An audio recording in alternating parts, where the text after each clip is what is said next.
लाखों पिक्चर में कोई एक होता है, तुझे देखकर मुझे ऐसा ही लगा। कौन हीरो? नहीं, विलन। जय हिंद दोस्तों। एक दौर था जब जिससे पूछो वो अपने आप को हीरो साबित करने में लगा पड़ा था, लेकिन एक फिल्म के छोटे से डायलॉग ने सब कुछ बदल के रख दिया। उसके बाद हर कोई अपने आप को विलेन कहने लग गया।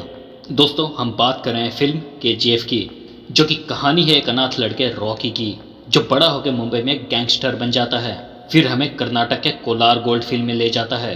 दोस्तों, क्या आपको पता है कि ये कहानी एक रियल बेस्ड स्टोरी पे आधारित है, जिसका किरदार रॉकी एक कुख्यात अपराधी राउडी थंगम से प्रेरित है, जिसे 1997 में पुलिस इनकाउंटर में मार दिया गया था।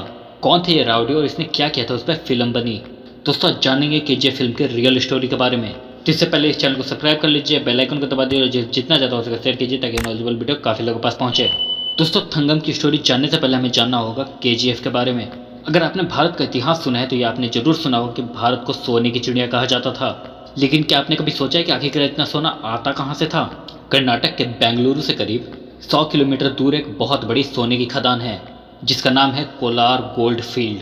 अगर इसे शॉर्ट में कहें तो KGF। Kolar gold field Bharat में सबसे बड़ी सोने की खदान है।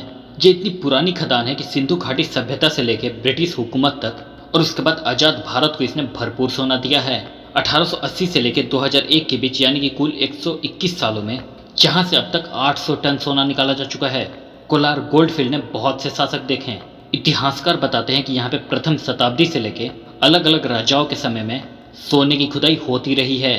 पहले गंग शासक, फिर 900 से 1000 ईस्वी तक चोला साम्राज्य, 13वीं से 14वीं शताब्दी तक विजयनगर साम्राज्य, और फिर मराठा से लेकर हैदराबाद के निजाम तक सबने यहाँ से सोना निकाला है। इसके बाद अंग्रेजों ने भी KGF से काफ़ी सोना निकाल के अपने देश भेज दिया। सदियों तक KGF से दक्षिण भारत के शासकों को अद्भुत सोना मिलता रहा है।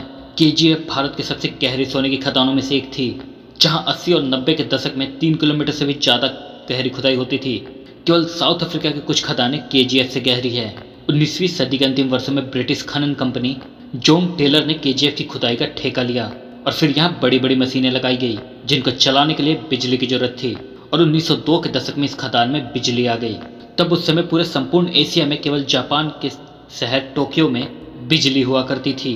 यहाँ भारत का सबसे पुराना और सबसे पहला हाइड्रो इलेक्ट्रिक पावर प्लांट है, जिसका नाम कावेरी इलेक्ट्रिक पावर प्लांट रखा गया। जब प्लांट से बिजली का उत्पादन शुरू हुआ तो वह जरूरत से ज़्यादा था, इसलिए इसके बिजली को आसपास के शहरों को भी दिया गया और बेंगलुरु देश का पहला शहर बन गया जहाँ बिजली पहुँची।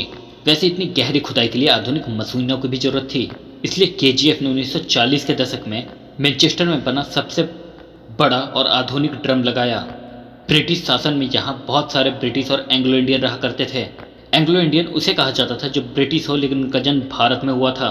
KGF को लिटिल इंग्लैंड भी कहा जाता था, क्योंकि वहाँ के घर और गलियाँ इंग्लैंड से काफ़ी मिलती जुलती थी। हालांकि भारत की आज़ादी के बाद 1956 में KGF के खदानों का राष्ट्रीयकरण हो गया। 1970 में BGML यानी भारत गोल्ड माइंस लिमिटेड ने KGF का नियंत्रण अपने हाथों में ले लिया, लेकिन शुरुआती फायदे के बाद BGML का नुकसान दिन पे दिन बढ़ता गया, क्योंकि सोना अब और ज़्यादा गहराई में मिलता था, जहाँ तक पहुँचने में काफ़ी कड़ी मेहनत लगती थी, और फिर 55 डिग्री सेल्सियस का तापमान भी था। साथ ही साथ खुदाई में मिलने वाले सोने की मात्रा भी कम होने लगी थी। 1989 आते आते BGML का कुल कर्ज उसकी संपत्ति का 2 गुना हो गया। बाद में सरकार ने इसे बीमारी का घोषित कर इसके कर्मचारियों की संख्या में छटनी कर दी। जहाँ पे 8,800 लोग काम करते थे, वहाँ पे मात्र 5,300 लोग काम कर रहे थे। लेकिन फिर भी बात नहीं बदली और 2001 में BGML ने काम करना बंद कर दिया। तब से यहाँ के कर्मचारी अदालती लड़ाई लड़ रहे हैं और करीब 13,000 एकड़ में फैला कोलार गोल्ड फील्ड किसी भूतिया कस्बे की तरह हो गया है। 2015 में प्रधानमंत्री नरेंद्र मोदी ने KGF की नीलामी की घोषणा कर दी, जिससे लगता है कि शायद KGF के फिर से अच्छे दिन आने वाले हैं।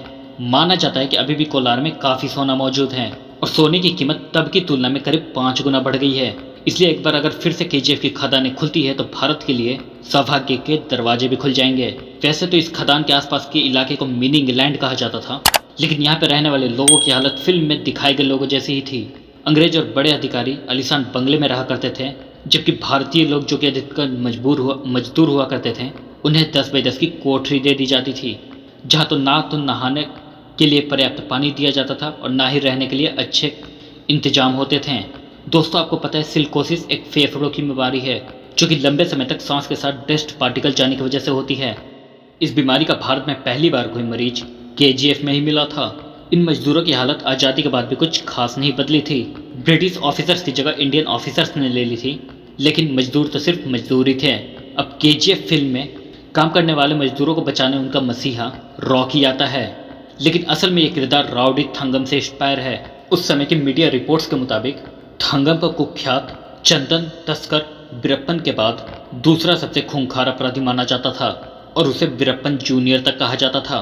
थंगम के इनकाउंटर से कुछ दिन पहले 1997 की इंडिया टुडे की एक रिपोर्ट में कहा गया था कि पिछले 4 वर्षों में थंगम के नाम 42 आपराधिक मामले दर्ज हुए थे और उसने 2 दिसंबर को एक स्टोर से 1.5 लाख के आभूषण चुराए थे।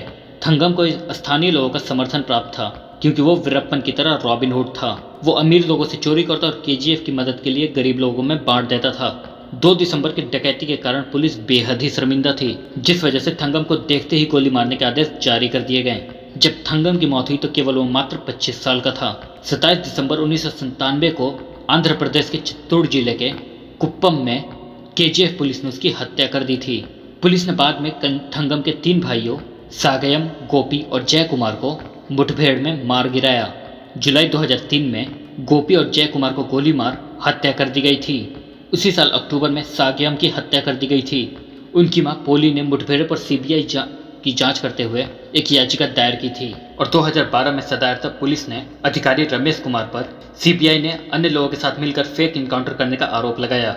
फिल्म में रॉकी अपने मां को प्रेरणा मानता था। ऐसा ही कुछ थंगम भी करता था। थंगम अपने मां के साथ बचपन में केजीएफ में काम करने आया था और अपनी मां पोली को सबसे बड़ा आदर्श मानता था। जहां की थंगम की गेम का नाम भी पोली गेम था और वो कोलार गोल्ड फील्ड से और उसके आसपास के सोने की दुकान को लूटते थे। फिल्म में रॉकी की नाम अपनी गरीबी से तंग आ चुकी थी और अपने बेटे से एक वादा मांगती है कि जब वो मरे तो अमीर इंसान बन के मरे। उसके शब्दों से प्रेरित होकर रॉकी एक क्रूर अपराधी बन जाता है जो सिर्फ ये सोचता है कि उसकी इच्छाओं को कैसे पूरा किया जा सकता है।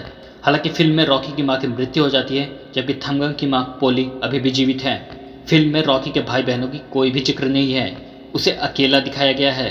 वो अपनी महत्वाकांक्षाओं को आगे बढ़ाने के लिए मुंबई में एक आपराधिक गैंग में शामिल हो जाता है।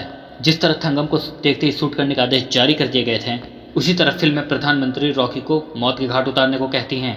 हालांकि वो दौर इंदिरा गांधी का तो बिल्कुल भी नहीं था, लेकिन फिल्म 70 से 80 के बैकग्राउंड पे बेस्ड है, इसलिए उस समय इंदिरा गांधी से मजबूत कोई नेता दिखाया नहीं जा सकता था। तो आई थिंक आपको ये वीडियो नॉलेजेबल लगा होगा, इंटरेस्टिंग भी लगा होगा। तो फिलेंगे अगले नॉलेजेबल इंटरेस्टिंग वीडियो के साथ, तब तक के लिए जय हिंद।